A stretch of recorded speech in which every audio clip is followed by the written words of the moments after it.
You're listening to the Sass Says podcast. I'm your host, Christy Rocha, also known as Sass. I identify as a woman, a wife, and a mother. That should tell you a lot already. And over the last few years, I've learned the value of talk therapy. I have seen how my inner work not only enhances my own well-being, but also my marriage, my parenting, my relationships. And in fact, you wouldn't be hearing this right now if it weren't for the work I've done. My mission is to debunk the misconceptions and stigmas around what therapy is and who it's for. Let's normalize working on our mental health and seeking help when needed. We've all heard of self-care, self-help, and self-love, but do you often wonder how to actually make it all happen? I do. You'll hear strategy-based conversations with professionals, as well as inspiring and validating stories from women who are just like you and me. Think of this podcast as the weekly therapy sessions you didn't know you needed, with a dash of sass, a lot of vulnerability, and me, relentlessly asking, but how? Hello, hello. I am so excited. My guest today is Sara Lynn Brennan. Sara is an award-winning entrepreneur, CEO, and principal interior designer at Sara Lynn Brennan Interiors. Sara Lynn Brennan Interiors is the first and only full-service interior design firm in Waxhaw, North Carolina, who specializes in transitional design. She and her award-winning design team take spaces from bare bones to beautiful by utilizing her signature and exclusive, approachable and stress-free design process, transforming and renovating homes from start to finish in the Charlotte, North Carolina and surrounding area. Sara is also recognized as a visionary and innovator in the design industry for her unique and signature design processes and design service packages, which have led to an explosive growth for her own business, as well as teaching and coaching opportunities in the industry. Sara loves public motivational speaking, serving on panel discussions, coaching other rockstar design entrepreneurs, hosting local design shows, hanging out on Instagram, and she is often invited to speak as a guest on top industry podcasts and webinars. And you might be wondering why any of that is relevant to this show, but it is, and it is because Sara is also a mom of two and a friend. I know Sara through my mom, Luann Nigara. Sara and my mom work together in the design industry, and you will hear the story on the show of basically how Sara is one of the main reasons you're listening to a podcast by me right now. Yeah, I know. It's crazy. She had no idea, but she's been a big influence. Okay. So, aside from that story, we talk about Sara's experience with therapy and the specific lessons she's learned and has been able to implement in her personal and business life. We talk about her parenting style, motherhood, and how she's built her design business to be the success that it is in just a few years. I know you're going to love and relate to her. I won't take another second of your time. Here's Sara. Hey, Sara. So nice to see you. Thank you for being here with me today. Thank you, Christy. I'm so happy to be here. I am going to share for the sake of the listeners, and I think you know this, but I'm going to share the quick story of basically how you are the catalyst for this show, essentially. I've said it on my show, and I've certainly said it on interviews, that at some point in time, and what I say is my mom heard a friend of hers talking about starting therapy, whose life seemed very aligned with mine, just in terms of, happy in her marriage, kids are beautiful, work is thriving, all of it seems great. But she has a therapist and loves it. And you are that person, you are the friend. And so in you sharing that story gave me, just the permission we needed to go, oh, is that something that I could benefit from? And, the pieces start falling, and next thing you know, we're here. So that's crazy. It's wild. I remember, I don't know if it was you, someone told me that, and I was like, me? Yeah. I couldn't believe it. Yeah. But I love that because I really do love therapy. And I, for a long time, was the only one who ever heard anyone say that. I never heard anyone talk like that. But as the more I went, I was like, I love this. I want to go more. Yeah. It was Yeah. just so great to have 1 hour where uninterrupted, share my life and get advice for all the things that aren't in manuals that I really need help with. Yeah. Yeah. And you know what? I think like I say this a lot, like not everyone is willing to go out there with their life story, right? But Mhm. for those of us that are willing to share at least some portion of it, right? We keep some things close to the chest. It's like you don't even realize the ripple effect of sharing your story has fully, because this could have happened and I might not have had a podcast come of it, but it still would have been an effect of you sharing that story. And it's just speaks to the power of storytelling, I think, specifically around topics that normally don't get stories shared about them. 100%, Yeah. 100%. Yeah, it's incredible. I can't believe it. I'm so happy for you. I'm so happy that Thank you're you. doing this and that other people might be able to have the moment you had. Yeah. And it's just change. Yeah. It's life changing. It really Yeah. is.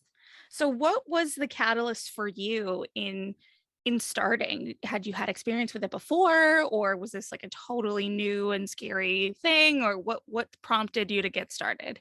So my dad was very ill when I was in college, and he eventually passed away right after I graduated. And um, I was told to go to like the therapy offices by like my mom or a friend or somebody.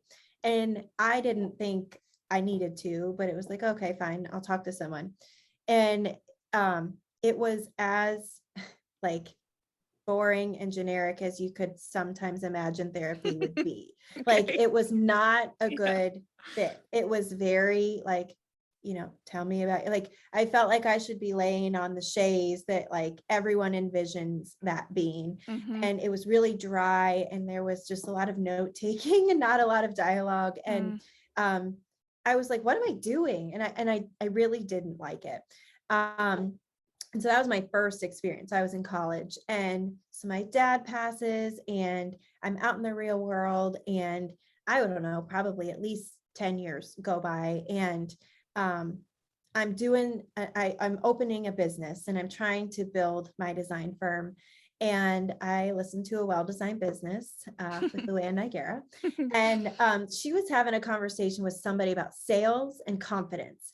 And mm. she said a line that was something along the lines of, if you don't have confidence, then outsource it until you get some, or so, how she You she said. literally sound exactly like And so I was like, huh. And I remember I was sitting in a parking lot about ready to go in, and I had to hear the rest of this part of the podcast. And I was like, well, how do you outsource that? And so I was like, oh my gosh. So we had just received a flyer from my husband's work that was all about how mental health is covered in our insurance. her. And so I was like, well, if I want to be good at sales, I got to get confidence. And if I want to get confidence, I need someone to help me, because that's what Luann said. And so I don't have enough money right now in my business to go to a business coach. So I'm going to go to a therapist because that's covered under my insurance. And so I found like my in-network person and inquired, and they wrote back, and I was like, whoa, this is cool. The copay was really inexpensive. And so I was like, okay. So I go, and my first day I was like, look, I'm not here for my marriage. I'm not here for, probably what a lot of people come here for. I need you to teach me how to be more confident. And so then I can build my business. And he was like, okay, cool. We can do that. And it literally then we had to go through the typical, tell me about your childhood, tell me about Mhm, your family, tell me about this. And it takes a long time. mhm, But the place that we got a couple months in was just so cool, because this person knew everything about me and I could talk like how I really felt. And mhm, I didn't have to worry about like gosh, well, he's going to see me with my husband tomorrow and I'm going to be really happy. And then it's going to be like, well, what's wrong with this guy? Like, how Right. you are with your friends where you have to like be Yes. careful what you say about like Yes. people in your life. But this wasn't like that. And so we got to this really great place where I could ask questions, and I felt like he had the training to give me the right perspective and shift my way of thinking. And I used to always say like, well, what if I screw up? And he'd say, but what if you don't? And and it just sticks with me because it was just like, never thought of that part. Hmm. If Yeah. it goes well, it's supposed to go well. But no, it's like you have to see both sides of the journey, and just so much of the mindset work that I put in with him, it was just so cool. And I just wouldn't stop talking about it. And I was like, everyone needs to do this, I know. I know. I mean, that I relate. Like, that's why I'm here, because it became so all encompassing, like going down avenues and paths of exploration that I never expected to.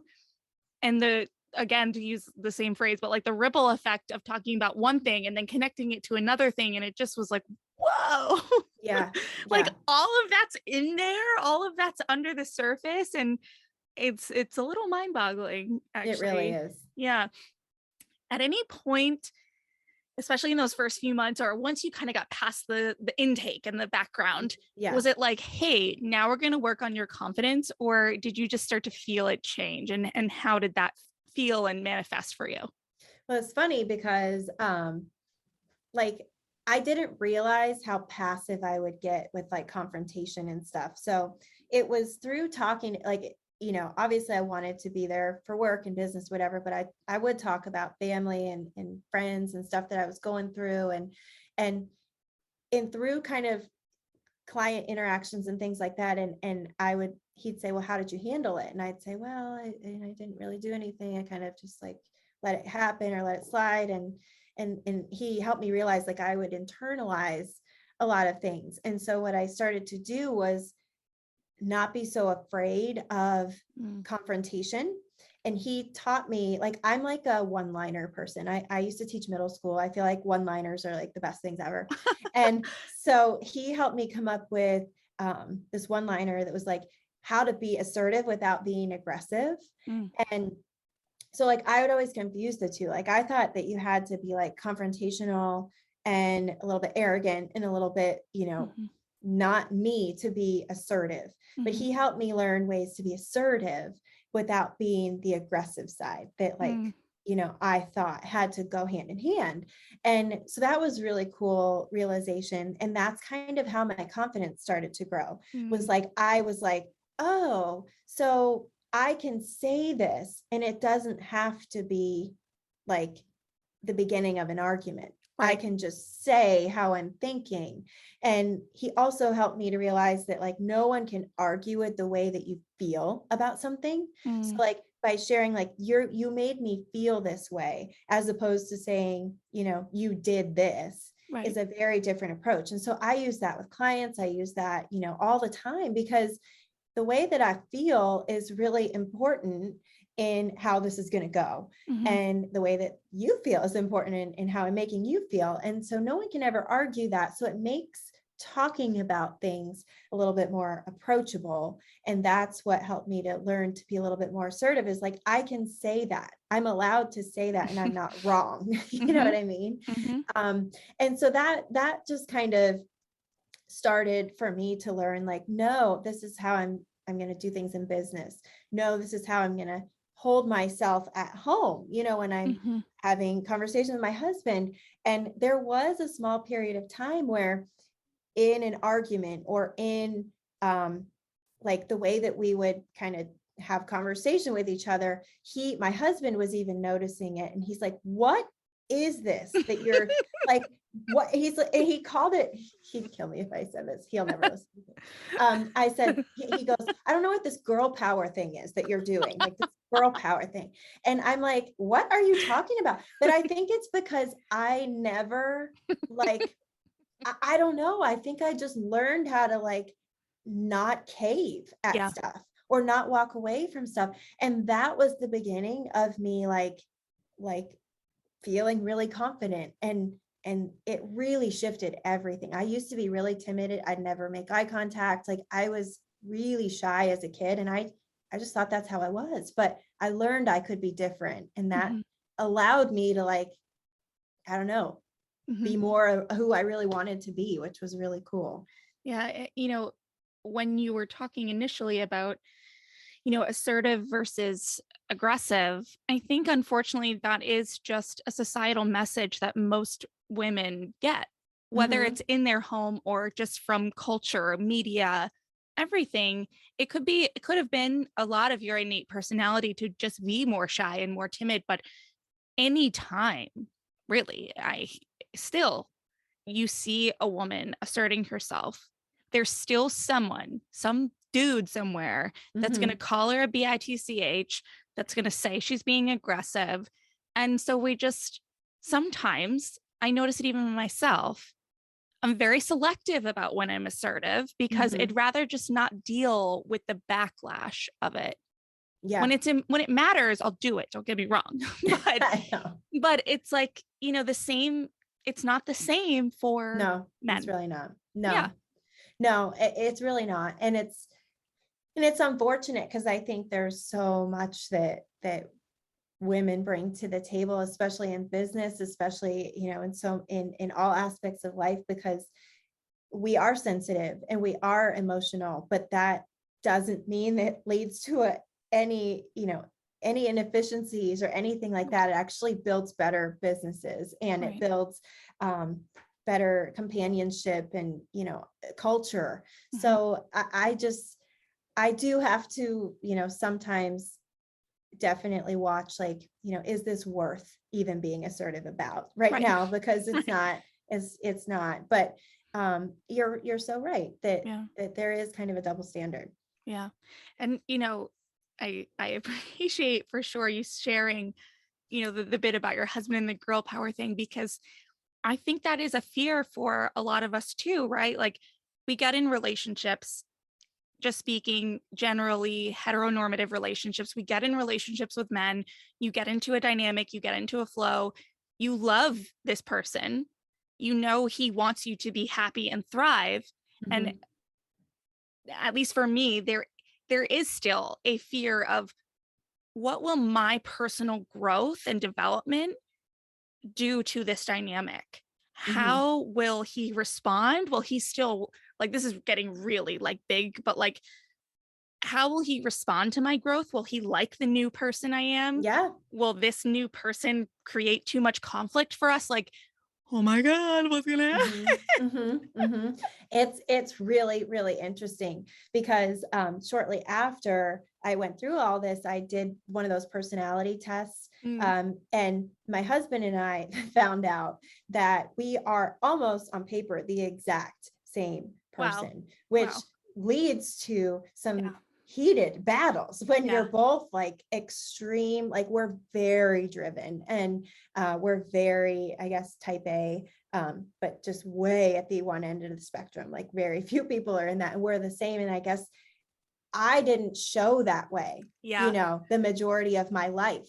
Yeah. And so for me to step into that, I know it took an adjustment, Hmm. it even did for me, but it was slower for me because I was being coached through it. Hmm. But for him, it was coming out in times of like battle, or, Right. in Right. times of like where it needed to. And this is sounding like we argue all the time. We don't. But it's when those heated moments in your marriage where Yeah. you're having conflict, and Hmm. you don't want that in business, you don't want that in your friendships, you don't want that, but it is part of it. And I do Yes. think getting through it is healthy. Yeah. I've seen, so many people just push things aside, don't deal with things, and their relationships are really surface level. And Hmm. so I'm willing to dig for people who I care about and I love, and I want to get to the bottom of it, and I want to get past it together and all that stuff. But it definitely was a shift for me to be like, step into what I knew I was on the inside that I wasn't really reflecting on the outside. And it Hmm. was all because of what I was learning through therapy. Like, it Yeah. was crazy. Yeah. Yeah. It's, and I think what you said is really worth saying again.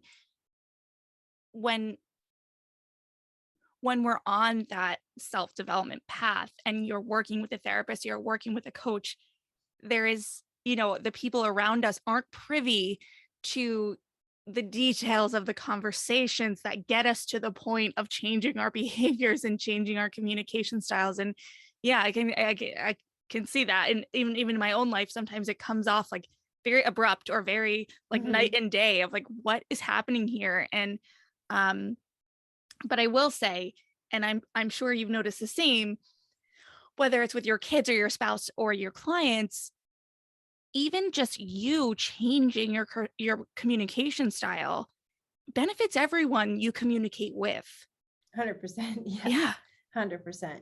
Yeah. Yeah. And I really started to see that in business, which was my first sole reason to go to therapy was I had a couple of like just mean clients in the beginning. And I wouldn't even say, I would tell you if I did something wrong. I don't think I did anything wrong. Still can't figure it out. Mhm. But they were just rude in the way that they talked to me, and they, questioned my abilities and that I should be even doing what I do. And it was Mhm. really hard in the beginning because you always fear that, Right. it's like that imposter syndrome. It's like someone's going to find out you're not as good as you. And that they were like, pushing on that. Mhm. And so that was something early on that my therapist helped me through, because I really had that like actual biggest fear happen. Yes. And I was new at what I was doing. So I hadn't figured out all the kinks.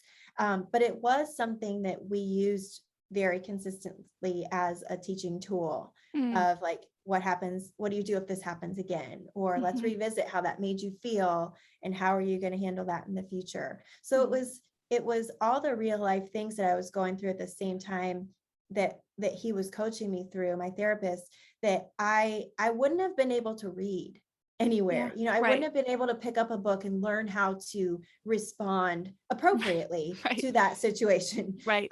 There's a new number of ways that I could have responded. And so now I know, looking back, that like I have the tools Mhm. to be able to do that differently. Yeah. Yeah. And I think, I think I think it does tend to surprise people to hear that confidence was something that you struggled with. I think that just knowing you in the capacity that I do, it's surprising. Like, have you been able to look at that and go, "Oh, this is where it comes from." Like, why do you think it's surprising for people? Like, what about you makes it surprising to hear that maybe confidence is something that you've struggled with? Um, I have a lot of energy with regard to like things I'm really passionate about. And so a lot of the things that I do talk about are business related. So Yeah. I figured out a lot of stuff, and I know that like with the right tools, people can achieve success. And I get really, really amped up about it. And that's the majority of what you hear me talk about. I have a Mhm. lot of swag with my business and what I do. On the day to day, I do not. And I Mm. still struggle with all of the things that us women struggle with, a lot of the time. And so I think it's interesting because if you really get to know me and like ask people who are close to me, I'm very self-conscious. I get really nervous around group gatherings, especially where I don't small talk is necessary. um, and I do have a lot of extroverted tendencies, but Mhm. I'm very introverted, Mhm. and I need to recharge. And I've learned to recognize all this stuff about myself. But when you hear me talk, it's usually about work. Mhm. But if you really want to sit down and know the real me, then it's kind of a different story. So it's a little bit it is interesting because I do get told that all the time, like, well, I'm not confident in what I do, and you've figured it all out, but I really haven't. I Yeah. really haven't. Um, I've learned ways to cope with a lot of the things that I do deal with. Mhm. And I've learned to tell myself, not today. We don't have time for this today. Not today. Maybe tomorrow. And then tomorrow we don't have time for it either. So we just Right. push it on through. Right. But, that little voice, I recognize it, and I have to say, sorry, moving on. I've got other things to do. Yeah. I'm getting a visual of like lanes. It's like Mhm. the work lane, you're like in a Ferrari, like we're Yes. just flying, and then like in other lanes of life, it's like we're moving, but what we see is that Ferrari lane, the outward, brand of Sara Lynn Brennan, and as a coach and as a designer, that's the forward facing Yeah. you. Yeah. Mhm. Yeah. Yeah. And you talked about in your bio, as you've kind of coined it, casually confident. Like, Mhm. how did that come to be, that phrase, that term? That was one of my one-liners with my therapist. Mhm. Um, and it's always something I've wanted. Like jeans and a white tank is like my favorite outfit ever. Like Oh my God, you're like speaking to me. Yes, yes, yes. I I used to wear heels and jeans and a tank, but now I don't wear heels anymore because my feet always hurt. But I just love to be like, casually confident. I've always envisioned that being like a really cool place to be. Mhm. And Like I effortless. effortless. Yeah, Yeah. like I, We're both like sure, moving our shoulders, doing just we're flaunting ourselves yes. down the street casually. Um, and so I don't know. I think that like when I envisioned myself as a grown up, I I was just that. I wore makeup and I wasn't like natural to the nth degree, but like I didn't I wasn't super overly like high maintenance. I didn't, hang with crowds where I felt like I needed to keep up. Like I think that's one reason I am relatable is because I'll like go right into reality with you, like, as soon as we start talking. Like Mhm. I'm not, going to sugarcoat anything. Like, we've all got things that we're going through. Mhm. And so I just have wanted that. And so that's what him and I we were trying to come up with, like, what does that look like? What does casually confident look like? And we joked that someday I would write a book and it would teach everybody all the things that he taught me, and just like how to navigate some of this stuff, because it really isn't hard to do. It's Mhm. just some of us aren't born with like, I can never find the right words, or like I could never express exactly how I was feeling. Like Mhm. I needed I needed my therapist to help me like articulate some of it. Mhm. Mhm. And then I was like, oh, okay, I can do that. Yeah. Yeah. So for you, the casual confidence, the opposite of that would be the timid version of you, the part that wasn't able to articulate and just sort of what you were working towards. Because my brain also went to like the other type of confidence, like an egotistical confidence that, eh, I don't Yeah, know, has like an ick to it, yep, yep, like an Yeah. arrogance Yes, an factor. arrogance. Yep, Thank you. Yes. Yes. yep. Yeah. And you touched on something that I think is particularly relevant to women. Um, a lot of the things that you were saying, and you and I are flaunting our shoulders, and the white tee and jeans thing, like the aspect of appearance with confidence, like that's something I really struggle with. And I've really been working on, as far as like postpartum body image, and Hmm. just the difference, truthfully, in how I feel picking up my kid from preschool in like an intentional pair of sneakers, pants, and a shirt versus this is all I had time for this morning. Oh, Yeah, like I think that what I'm getting at, and I'm wondering your thoughts on it, is there is something very real and valid about that. On the hmm. flip side, I think as a culture, we demonize it a little. Like it's like too material. It's like we complicate this idea that because we want to feel good and look good, that it's superficial. Like, Hmm. I don't know. And I think sometimes superficiality gets confused with confidence, right? Yes, I don't know. I 100%, don't know. 100%. Where I'm Well, going with that. and I battle with it a lot because I'm a luxury interior designer, Mm, and I this is weird, but I don't feel like I look luxury. Like I feel like I'm grasping at straws to like get I always wearing the wrong outfit. This is all the things in my head that's right. happening. Because Always wearing the I'm wrong thinking outfit.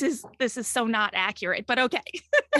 Well, and I stupidly, chose the wrong thing, or like, I my nails are outgrown, and, I just don't have time, and everything I'm doing, I'm like 10 minutes late for. And like, how do you just get caught up, and like, I have these battles with myself all the time. And it's really like unhealthy, like the track that plays, over Mhm. and over and over. And you have to find friends and your support that's like, you're able to say some of these things too, and they're like, give yourself some grace. Like, Yeah. not a lot of people could do the 18 billion things you do in a day, and let alone, like, you did shower and get dressed and put Right. makeup on, like, Right. Right. but I've had I've had to develop certain routines that get me to a certain, level of confidence every day. So like your comment about rolling up with you know, the clothes that you only had time to put on versus the clothes you intentionally chose to put on. Mhm. I cannot go downstairs in my home without makeup and clothes on, or else I end up having this like insanely spiral out of control like day. Mhm. That is like like, I need to have that done in order to set myself up for the right mindset. Mhm. And it's weird, but I learned it during COVID, honestly, because Mm. there was nowhere to go, nothing to do. And Right. I needed to set like program myself to say like, okay, this is when your day starts. Otherwise, Mhm. I felt really out of control. Mhm. And I didn't have like any routine or anything. And I realized that was really important to me. Yeah. Yeah, and I want to get to the routines and taking care of yourself, but I do want to say that this is something that my mom has talked about as well, maybe not out publicly, but it's being in the industry of interior designers, and you're talking about like I don't look luxury. It's like she feels that too. Like she's when she thinks about going to events and things, it's like, oh, I'm going to be around all these interior designers who picked out the perfectly curated outfit to match the shoes and to match the vibe of the event. And I have to do this and that. And it feels, it, it's reminding me of when I used to like intern in fashion. It's like Mm, the pressure and the yeah. stress. And how do you deal with that? Yeah, it's very intimidating, Yeah. especially like, because design is a whole lot of things, but like, fashion's never been something I even cared about. Like, I like jeans and a white t-shirt, for God's sake. That's what I like. Like, And you're, I'd wear it every day no if one I can see you, but you're wearing a white shirt, and I'm sure you're wearing jeans under there. I am. I am. And so I was like, it's just not my thing. And when you go to High Point, and literally I remember my mind was blown when people were wearing golden goose for the first time in a pretty floral dress. And Yeah. I'm like, what? Yeah. What did I miss? Like, how did this happen? And that's like, that looks awesome. But I'm like, I can't do that. That's just, Yeah. not me. So it is like there, I can't imagine what it's like to work in fashion, but even in my world, I feel like even my clients, like, I roll up and there's got to be this like, level of like, we're on the same level. And a lot of Yes. times, like, we're not, Yeah. and I literally just finished coaching a class, and one of the students in the class was crying because she said her son had to go to college, and his car was unreliable. So he took hers, and she's driving his. And she says she Oh, can't be a luxury interior designer because she can't pull up to someone's house oh my driving his gosh. car. Oh. And she was crying. And I just, I knew that this is something that's happening in her brain. Mhm. This is she's telling herself some kind of narrative, and she's got to be operating out of a place of fear, some way, shape, or form. But Mhm. I said, they've already called you before they ever saw your car. Yeah. They, they, Right. they don't know what your car looks like until you pull up for the appointment they already scheduled. Right. So there's just so much about external Mhm. right now, and so much about social media too. I mean, it really is kind of scary, Mhm. because it's a whole new territory for our kids that I we know. never had to go through. I know. I know. I know. Yeah. And I think everything you said is on point, but I, I feel for her. I feel for that woman because I think there's just such a fear of being judged in Hmm. whatever capacity. But, um, anyway, your routine, your morning routine is we're not going downstairs without makeup and hair or makeup and outfit. Are there any other routines or practices that you've implemented for yourself on a daily, weekly, monthly, whatever it is basis that help you feel good and ready for life? Yeah, I work out in the morning, and then I do hair. Well, not always hair, but I do makeup and an outfit, Mhm. even if it's a pulled together cute like yoga pants, and it just has to be like I got out of my pajamas. Like some people love to stay in their pajamas, I just don't. And then I do get facials probably every 6 weeks for so many reasons, but my esthetician has basically kind of become like a mentor and a therapist kind of at the same time. So when I'm laying on her table for like 2 hours and she's Yeah. poking at me, it's like all we're talking. And there's times where she's like, stop talking. I have to do your face, your chin.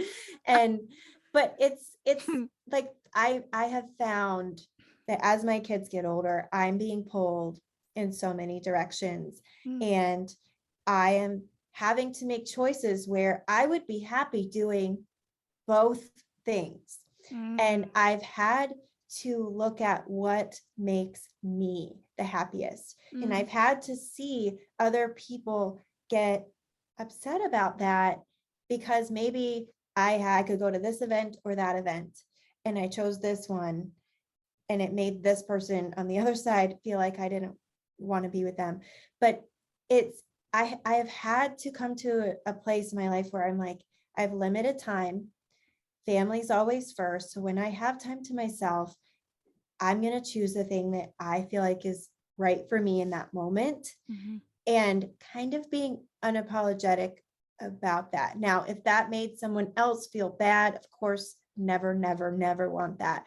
But you can't please everyone. mhm, And I've found that the older I get, the more directions I'm being pulled, and the more I really have to look at myself and say, what will I be happy with that I did and do that thing? mhm, Sometimes it is hard, and maybe I have to miss a baseball game because I need to go do this other thing. But if I believe in the long run that missing the game and doing this thing would make me happier, then I feel like I really have to weigh that and do that.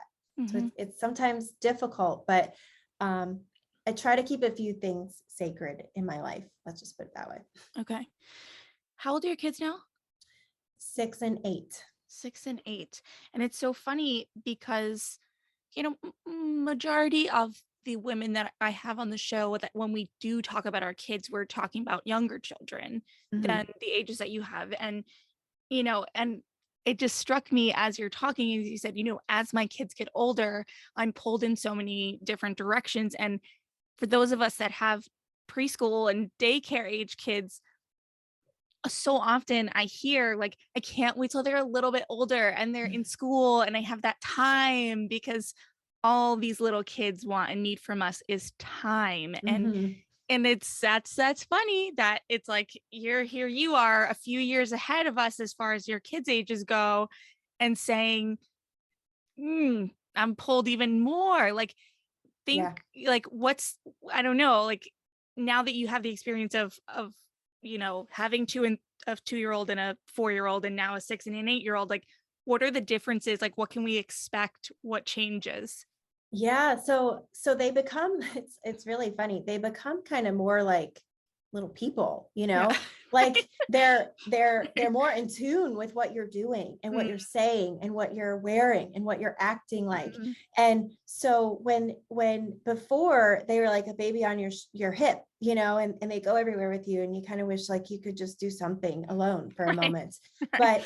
But in as they get older, they're watching you and they're Hmm. commenting and they want to be with you. So ironically, the more time they're at school, the more they're away from me, the more I want to be with them when they're home. Hmm. And so it's like I try to find all these ways to continuously build time in, so I'm not missing them and their activities and things like that. But they want to spend quality time with you. Like can we snuggle? Like, can we talk about my day? Yeah. It's not the same as like the some of the baby needs that they have. Like, they're becoming people who need to talk and who want to share experiences. And that is really cool, because you're the one giving them the advice. Think about all the things your parents said to you or Right. didn't say as a kid. Yeah.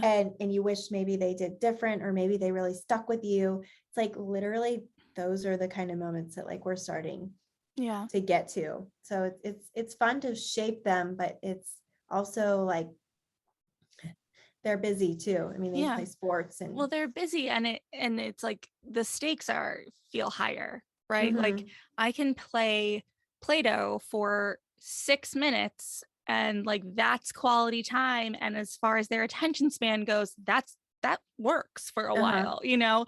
and they need 100 things from me in between. They need snacks and diaper changes and oh my God. But as far as the attention and the quality time, yeah, we're not sitting down and having conversations about life.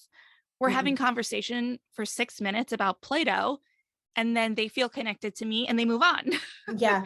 Like, it's very different. It really is really, really different. And they want more independence, and they want, and there's so much they still need to learn.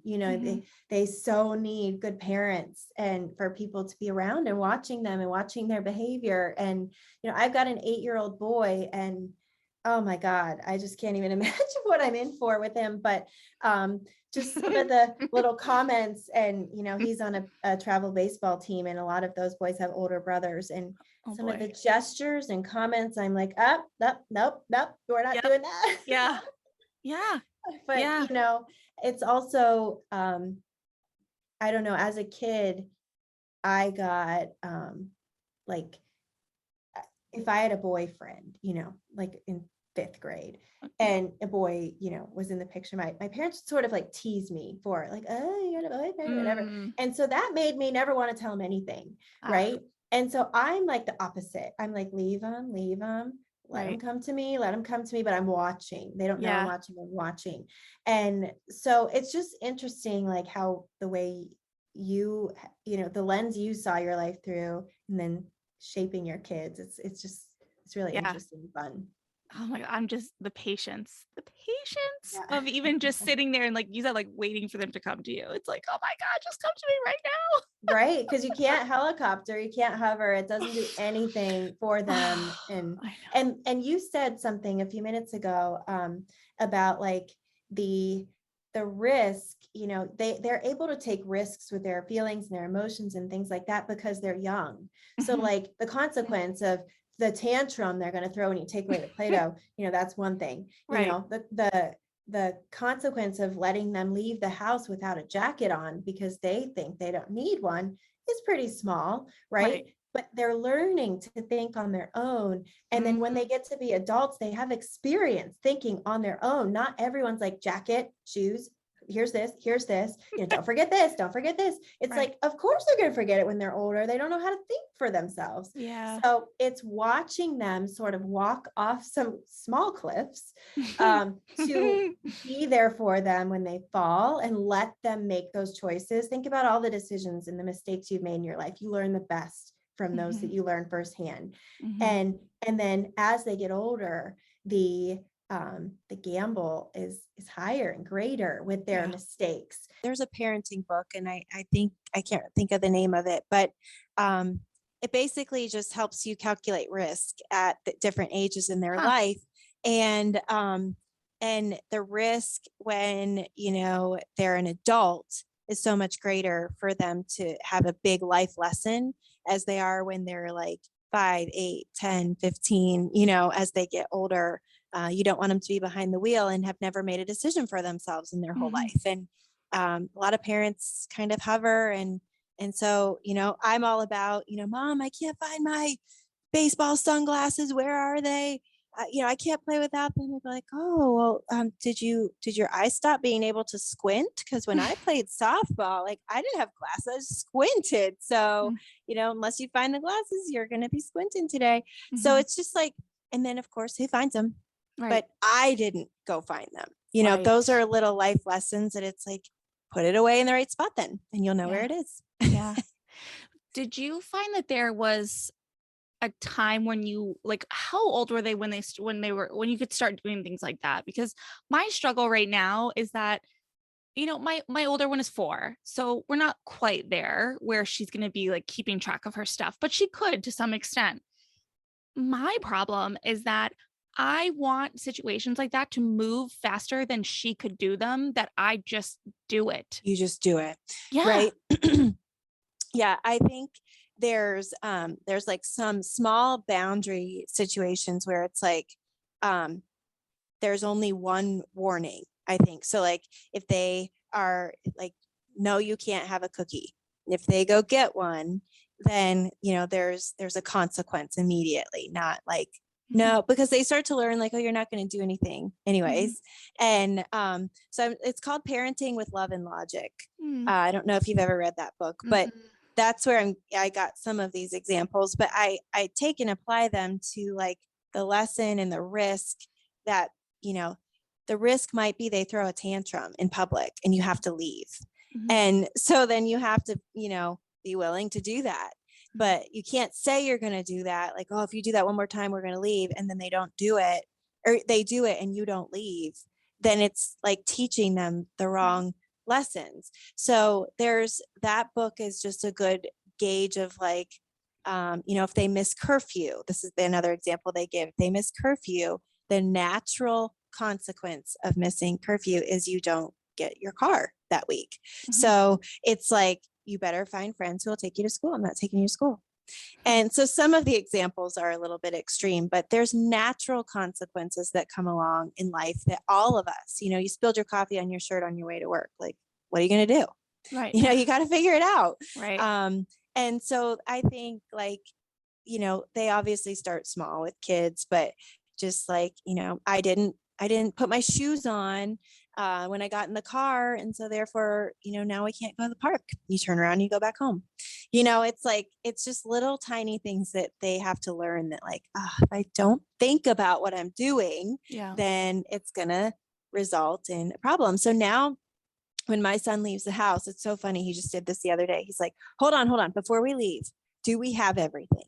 And he like ran through his list because like for so long I was just putting things in his bag. And then I was like, buddy, you don't even know what we're bringing to school. Like you have to start doing it. So then he forgot his computer, hated that, forgot this, and I didn't bring it. And so it's like now before we leave, there's this urgency of like, do I have it? Where he never thought that before because mom did everything. Yeah. And so those are the little things I feel like you can start teaching them. And it's fun to watch them respond and grow because they're so capable. We just do everything for them because it's easier or faster, like you're saying. Yeah. It's like, I don't know. My patience for the dawdling and the like, like I said, they're 2 and 4. So it's like, if she forgets something upstairs in her room, it's not just walk upstairs and get it. It's, it's like passing every step, looking at every speck of dirt on the step and like looking at every picture. It takes her 3 hours to just go upstairs.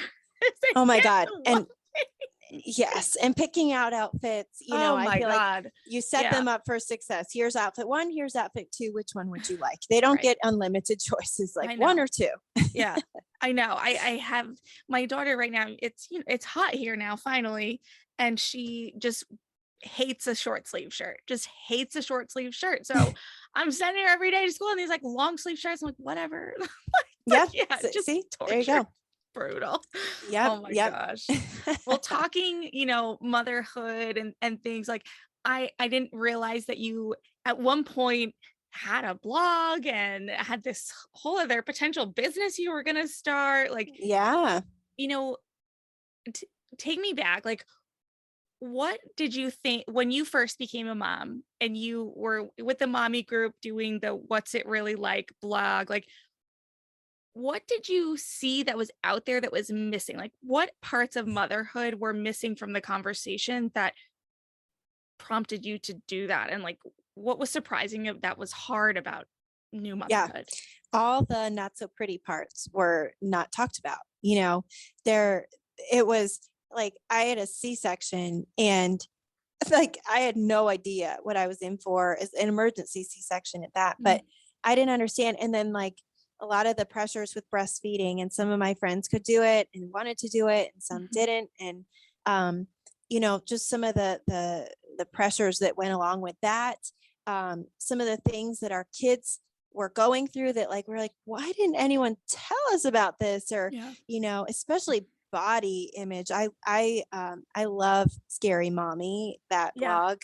She's hysterical, and I think she makes light of a lot of the things that you know, I was thinking when I created that blog, was like, no one's talking about this part. And it really is sad and scary. And it's a time where there isn't a manual. You don't know how to do it. And you know, depending on your support system, it's just, you know, it's hard. So and I didn't go through postpartum or anything like that, but I do know some people who really, really have, and it's such a reality. And it's just something that is very glamorized, like, you know, the baby and the swaddle and everything's calm. And like there was nothing like that about like, you know, what I was going through. And I was like, what am I doing wrong? You know, and I wasn't, it was just like that, and nobody talked about that. Yeah. I think that, and I've said this before, but it's when you're pregnant, everybody wants to talk to you about baby. It's like, what about mom?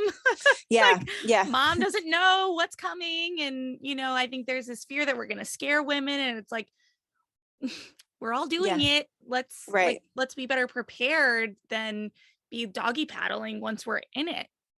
Yeah. And you sort of lose your identity through the whole process too, a little bit, you know, and it's so about, you know, everything else, and you know, the baby, but like you're also, you can't wear your clothes anymore. You like, everything is oddly like bleeding, or you know, something that you're like, I didn't expect that, you know. And so my favorite thing to talk about is like those underpants they give you when you leave the hospital. It's like, what? Like, where were those in life? I didn't you know those existed. So it's just, it's not bad, nothing's bad. It's just the reality that isn't so glamorized in our society. And now, you know, now I'm fast forwarding again. With your business, your kids are in baseball and all the activities, and you know, you have a house and you have a husband and you have all these things. To use a word that I know you like, what systems do you have, or does your family have, so that, you know, all the things get done? It's especially when there's handoffs, you know, the kids are here and someone's there, and you got to have the uniform in the right spot. We're still working on it. It's still like, I think always going to be a work in progress, but definitely developing like organization of like where everything belongs and where it should be. Everything has to have a home. And just, I feel like there's accountability for the kids too, and in their part in it. You know, they come in and throw their stuff on the floor, and teaching them. You know, a lot of people used to comment when I was interior designer and I had a 1-year-old, oh, your house is always, you know, so clean and so put. My house looks like toys exploded. Well, that's because as a 1-year-old, I was teaching her, when you're done with the blocks, put the blocks back in this bin. And I would help her, obviously, but like, you know, we would do it together. And when before we wanted to go into the next toy, like there were things that I had to teach them in order to maintain, you know, the life that we wanted, and that, which was somewhat organized, not perfect or by any means, but it was, you know, a lot of times we just don't expect anything from our kids in that department, and they can totally help. You know, I'm trying to teach my little boy to be a man, and if he sees me struggling carrying something, take it off of my plate before I have to ask you, and don't even offer, just go pick it up and take it off of my hands.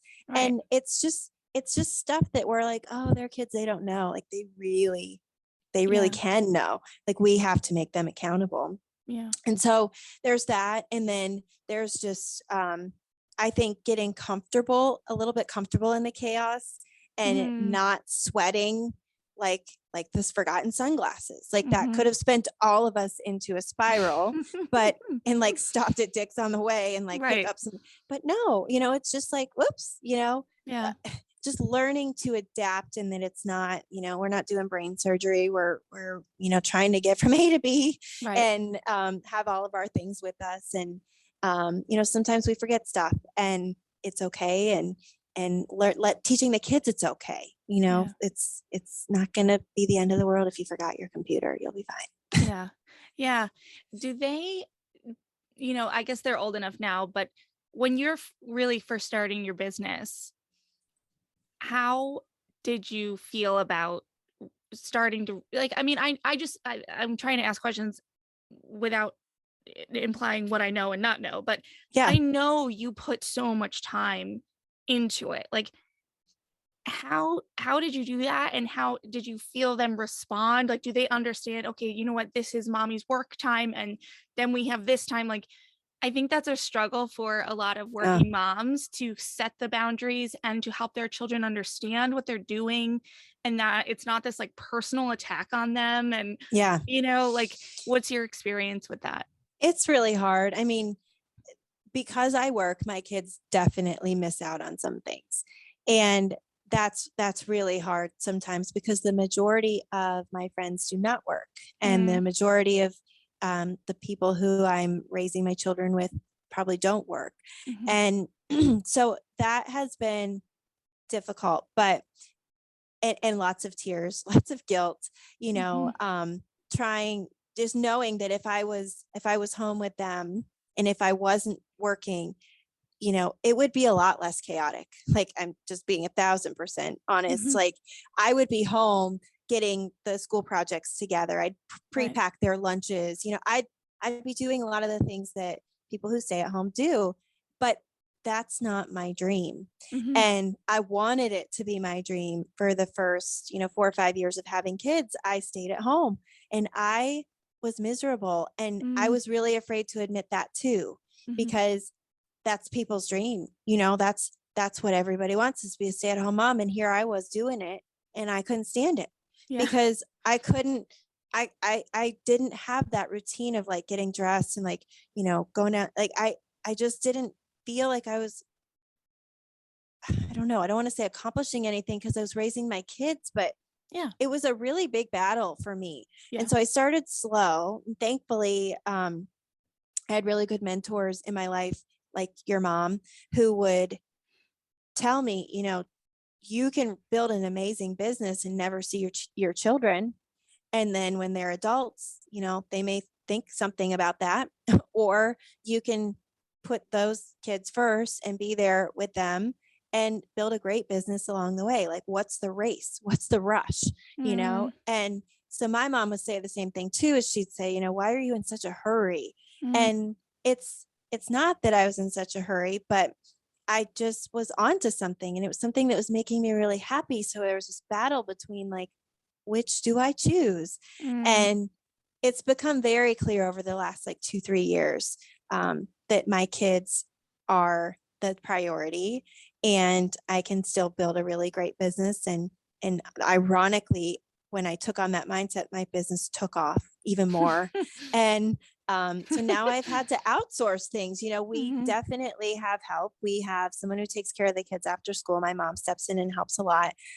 We have house cleaners. I've definitely had to delegate tasks that I just can't do. mhm. And that's helped a ton. And when all the moms are talking about their meal planning and all the things that they're doing, and I'm like, I am lucky to eat a beef stick. Right. I like it. And I've just learned to embrace it. Like, I can't feel bad about that. Yeah. I can't do much more. Yeah. And I think my friends and my family, like, I don't respond to a lot of texts, in the group chats. Right. And I think it took some time, but I think they're starting to realize that, like, I have this totem pole. It's like family, work, and then all of my really super close friends who feel like family, like, are right there. But Mhm. it's not that I don't want to spend time with you or text with you. I have, I have lots of things that I love doing. And I think Yeah. they've seen my journey enough to know that like, that's okay. Yeah. You only have the capacity for so much Yes, in a exactly. day or even in a month or a year, honestly. Exactly. Yeah. 100%. And so just, going to the entrepreneurial side of you and that business and working and building your business, it happened really fast from Yeah. what I understand. Like success happened pretty quickly for you. And I don't say that to mean it was luck. I know you worked your butt off for it. What, like, in terms of your mindset, your mentality, your mental health, what impact did that have on you in terms of achieving success so quickly, positive or negative or whatever comes to mind? Yeah.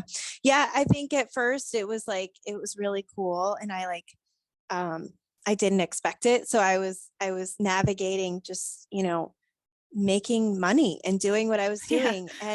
And then, hiring, that was scary and cool at the same time. And then, kind of going through employees and, the right fit and the right roles and what do I need for my team. And, just kind of navigating all of that goes along with it. And my business went from like kind of just starting out. Like, I think my first year I was at $30,000. And my second year, our top line was like 100, and then it was 300, and then it was $1 million. And then it just kept going and going and going. So I didn't have time to learn how to be a $500,000 business and an $800,000 business, and grow like that. So it took a lot out of me. And I was in a really kind of crappy mental place during that transition. And the hardest part about this that I definitely want to make sure I tell this, because I just feel obligated to, is in the middle of the greatest therapist ever relationship, so amazing. And it was doing great things for my life and my family. My therapist texted me one day and he said, "Sarah, I'm very sick. I can't do therapy anymore."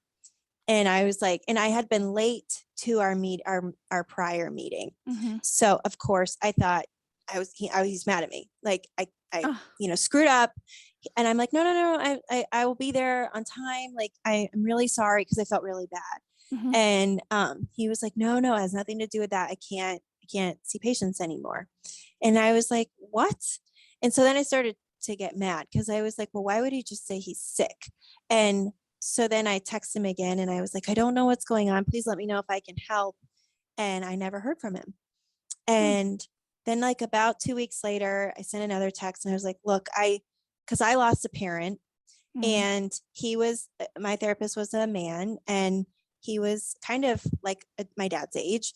And so I was kind of like, he was a good person for me to have in my life for a lot of reasons. And so he sent a message. He said, "I'm so sorry. I just can't talk. I'm sick." And then I never heard from him again. Oh my goodness. And it was 2 years last year that I started seeing a new therapist, and it was the middle of COVID and it was online. It wasn't my favorite thing to do, but it was going well. I had to go through that intake process, which when you switch therapists is a really hard thing to do. Because it's just, you have to retell the whole story. And so one day we were on the call and I was talking about him, and she said, let's try to get some answers, because I know you miss him. Like, let's try to figure this out. So we're Googling, and I'd done this before and I couldn't find anything. So we're Googling and we find his obituary. And he had a really strong form of blood cancer, and he passed away in like 5 weeks. Oh my God. I'm so sorry to hear that. And I just broke down crying, because Yeah. I was like, I was mad at him. I was mad at him because I thought he was like just not telling me. I thought he was mad at me. Like, I went through all this stuff, but then I was like, oh my gosh, I wish I would have known, so I could have, done something for us, because he made such a great impact on my life. Yeah. And so now I want to write that book with him, even, about him even more, just because it did make such an impact. But I've had to switch therapists a couple times in this whole journey, and it was so hard to lose somebody that you like get that close to, and you really have a good therapist. Like, if you have one, it's like gold. It's like family. And I just was so shocked that that's what happened. And I miss him dearly, and I so wish that he was still in my life, because he just taught me so much about everything. Yeah. Yeah. That's heartbreaking, really. And Yeah. I get it. And, and I think what's also coming to mind for me is how unique that relationship is, in that you do start to feel like this person is family. They know more about you than anyone else. And yet their life is much more guarded, right? Like, Yes. depending on how much your therapist chooses to self-disclose with you, you might know next to nothing about this person that you have like true love for.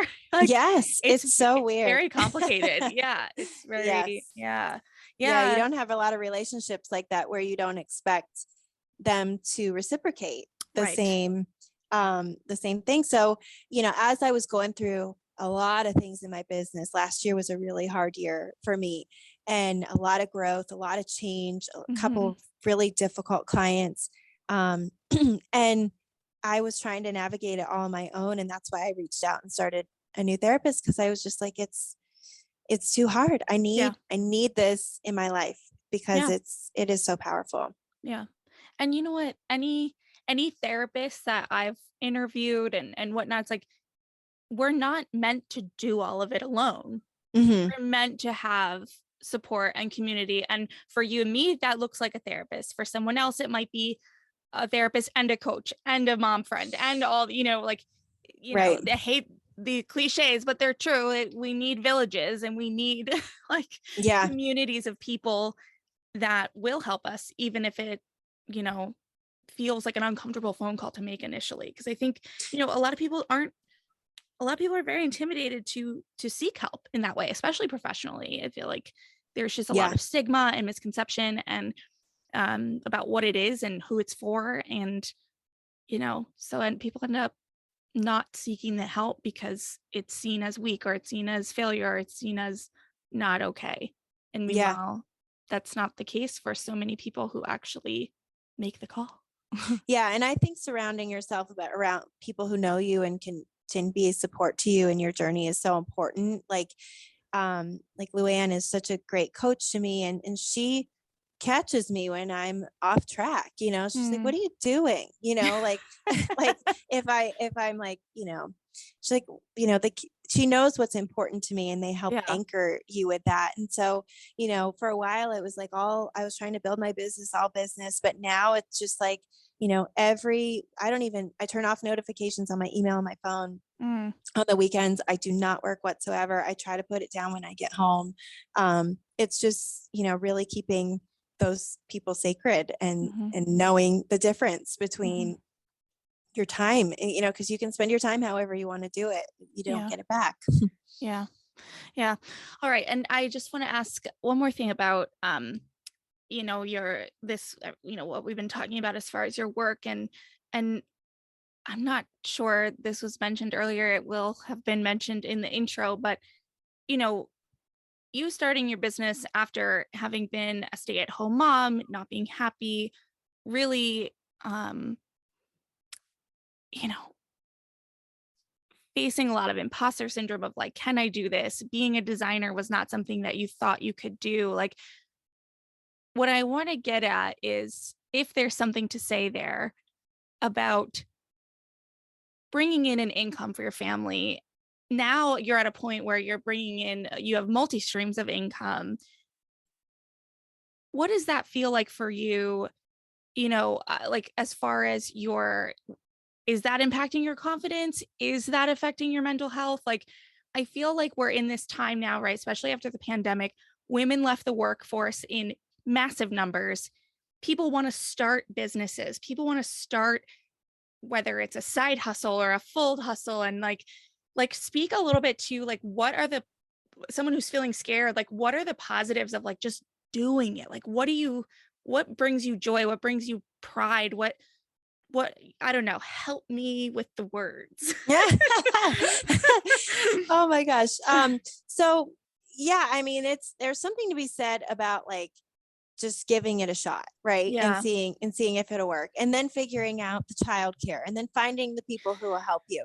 And Yeah. for a while, I felt like it was this project that like I was trying to do, and it was kind of like cute, and it's like, oh, go do your thing. It's like Cute. I could have like gone and got my nails done with like the same time, and everyone would have been like, oh, she's happy as long as it's going well. Right.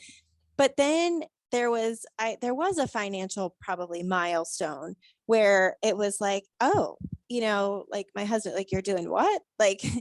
you're like, that's what the result of this is. And then, it's really cool because now we have different take on things because I work and because I've built something really successful. And so like now my husband, I really want him to take a step back in his job, but at least he has the opportunity. He doesn't want to do that, but at least someday, like if he does, it's there.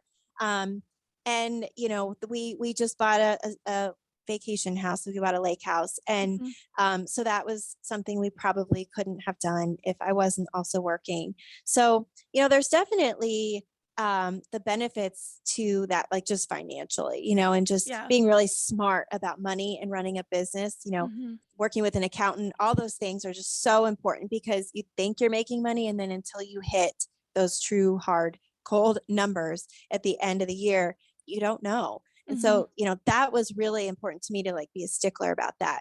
But then in terms of the confidence that it brings me, like this year, my kids are on our neighborhood swim team and I sponsored the swim team. Oh, And so we wow. have a banner at the neighborhood, cool. and the kids are like, my mom is famous.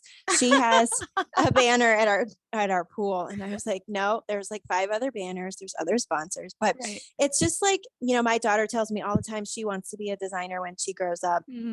And just some of the things that they're noticing, and the way that I speak is like, I'll tell my kids, I would recommend that you do this and then you do this. And I don't really realize it, but that's like the language I use at work.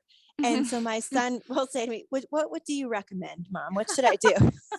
So it's like, they're and they've listened to podcasts, they've listened to so much business stuff over the years. But I think just being where I'm at and being that to them is like, they don't care that, they don't even know they're missing out on stuff because they're not there. Right. They don't know, they didn't see the invite because they don't have an email address. So Right. it's like, all the stuff I really beat myself up about, like when I see them, when I go pick them up, it is like still probably like your kids, mommy, run, jump on you, they're so happy. They want to show you what they've been working on. It's still the same interaction as if I were to pick them up from school, but they get different opportunities because they get to go to after school care. They have babysitters. They go get to do things. And I honestly believe in quality over quantity because I was spending my entire day with them for a long time and it wasn't quality. I was like doing 50 other things while I was doing it. Now, when I'm with my kids, I just had a hard day, but I'm so excited to like watch a movie, or like we've got something planned, or I'll voluntarily go to baseball practice just because it's nice out and I want to see the kids. So, it's just, it helps me to compartmentalize work when I get to separate the two. And, having an office space, we just moved into an actual office space building where my firm is. And so that was a huge mindset shift as well. Like I really get to leave my work energy here and go home. And I don't even bring my computer a lot of the times because that's not what it is. And so I think, it is scary to feel like, gosh, how could I manage it all? But you will. Yeah. You will, because moms do. That's what we do. You if you have a lot to manage, you manage a lot. If you have a little to manage, you manage a little. And you have more capacity than you even know. And I push myself all the time and probably a little too far, but it's always exciting to like reach that next milestone. And sometimes I will say that milestone is stepping back from my career. Yeah. You know, like I've stepped out of a lot of the design part of what I do, and I've hired, you know, really great team to do it because that's my goals have shifted so much over the last couple of years. And so I think there's just so much to being a role model for your kids. Dad doesn't have to be the only one that goes to work. Mm-hmm. The honestly, the financial, I don't want to call it freedom, but like if anything were to happen to my husband, heaven forbid, you know, I have something going for myself, Yeah. you know? And so it just does feel, you just can really feel good about what you're doing when you love what you do and when you can manage your time wisely. I think that's the hardest part. Yeah. And I think, I think that I had that question framed that way. I think the universe just does things, right? But prior to getting on a call with you, I was interviewing a woman who is an economist, and her husband died very suddenly. She was 31 with an 8-week-old and a 3-year-old. And her whole platform now is helping women understand wealth and achieving holistic wealth in every aspect of their lives, and just having that level of preparation, and not being in a situation where not only you don't have financial independence to some degree, and if it's not that, now I don't want to speak for her, but even just knowing passwords to credit card logins and things like that, like, and so I just, it's just funny coming from that conversation and then coming to this conversation where, and I had this written down as kind of a question for you. It's like, it's so funny to me because I think in the capacity of which I know you, I sometimes forget you're a designer. I think you wear so many hats and you play so many roles, and when I say I forget you're a designer, I just think of you as a business person. And that's probably just how my mom talks too, right? Like, my mom doesn't get involved in the design, so like I just don't go there. But yeah, I just thought it was an interesting like back-to-back conversation, because not many of my conversations are with women who so far have not built businesses to the level that you have. So it just, I don't know, it's just like an interesting, like, okay, she did this, and I wonder what that actually means for her coming home. And I don't know, it just was an interesting back to back. Well, and my mom's a widow. So we lost my dad when I was just out of college. You said that, so honestly, like literally the morning he passed away, I ran downstairs to his computer and changed his password because I was afraid we'd never be able to get back in. And he wouldn't share it. Nobody knew anything about, he was a business owner.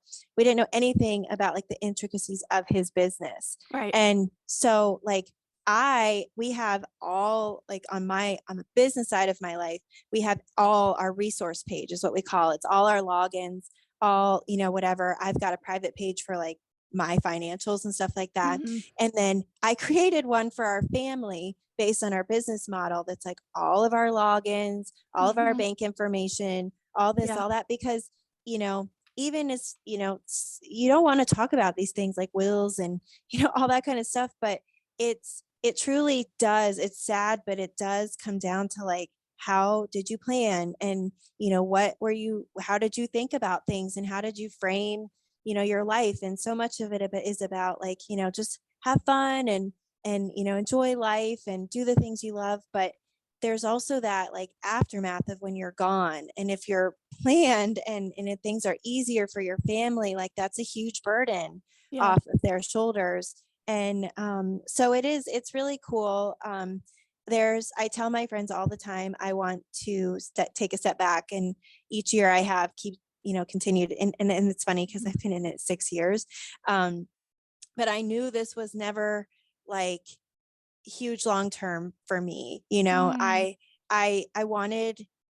thought things would start to pick up now. Like my daughter just graduated from kindergarten. So I thought it would happen a lot slower, but now I've got like a financial milestone, And as soon as I hit that, like, I'm going to really start kind of changing my approach. But I Mhm. love what I do. And I think there's no reason for me to be at home while my kids are at school.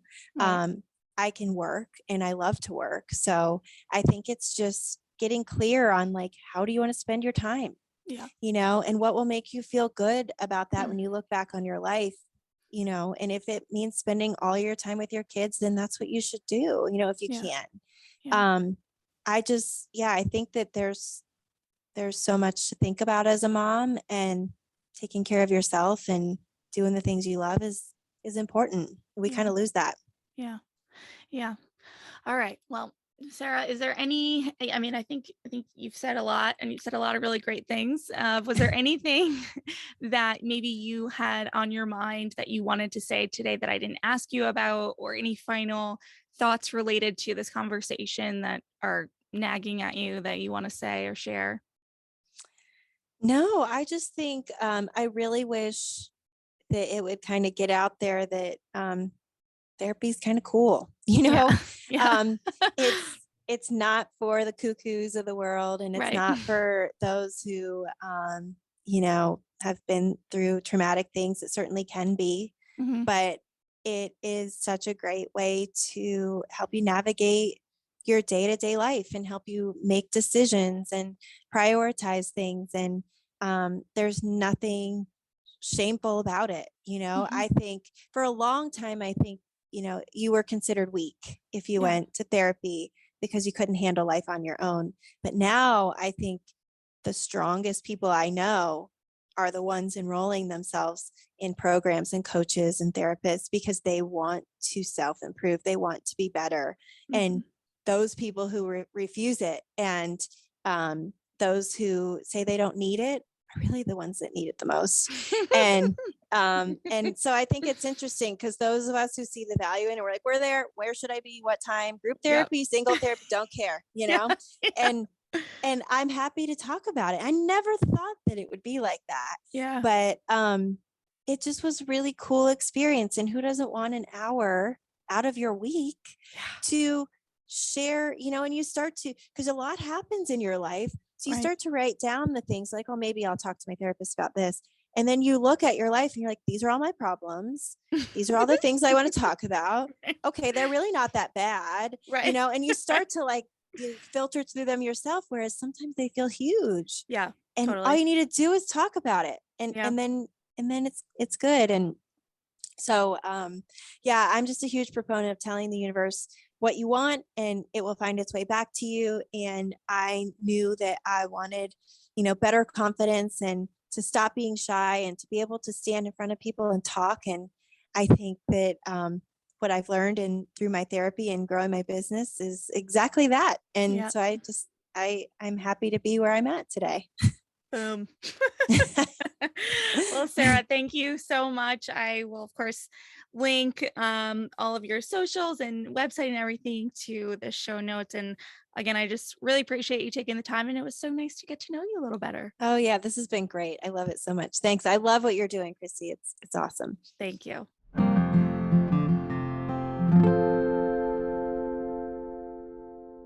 Okay, so you heard me say it on the show, but I'm going to say it again. I absolutely 1000% understand and relate to the white t shirt and jeans casual confidence goal. And if I have to be honest, for me, I know that that vision in my head all of these years has also always related to body image. I felt like, the day that I'm thin enough to only wear white t shirts and jeans every day will be the day that, you know, all's right in the world. And aside from that aspect of the vision, which we all know I'm working on, I totally get it. It's that effortless, chic, comfortable confidence. I get it. Let us know if you get it too, because for us, that's the goal. That being said, I have to say this next part for myself because it's what I hear in my head and it helps me get through the day. And therefore, it is worth stating here in case you need to hear it too. That because that is the goal, that doesn't mean we don't have days when it doesn't happen. We can be and often are more than one version of ourselves. I always use the example of preschool drop off and pick up. I want to be the mom that shows up casually put together, ideally in a white t-shirt and jeans, light makeup, some resemblance of her hair done, but more often than not, I look like I just rolled out of bed. And when I show up looking like I rolled out of bed, I feel like I've failed. And so what I'm saying is that I've had to make a mindset shift on this. And it is that I can be both. I can be the put together mom some days and the rolled out of bed mom the others. And I don't know why this feels like brand new information, revolutionary idea, but it does, and I hope you can relate. Anyway, Sara is such an awesome example of somehow finding a way to put her family and herself first at the same time. She very clearly states that family always comes first on her totem pole. But we also heard the many ways that Sara prioritizes herself so that she can show up as the best version of herself for her family. So many amazing reminders and lessons throughout this episode. I may need to re-listen and take some notes. I hope you enjoyed it. Sara, thank you so much for sharing your story and for being the inspiration to me to get started in therapy. If you're hearing this and her experience combined with mine, with getting help for, your mental health, just getting through life, I hope that this helps you take that next step. So, again, thank you, Sara. Thank you for listening, and I'll see you next time. Bye. Thank you so much for tuning in today. Sass Says is a production of Luann Nigara, Inc. This podcast is meant to be educational and not meant to replace professional therapy or professional medical attention. To learn more about today's show and what's new in my world, head over to sasssays.com. Thanks so much. Talk later.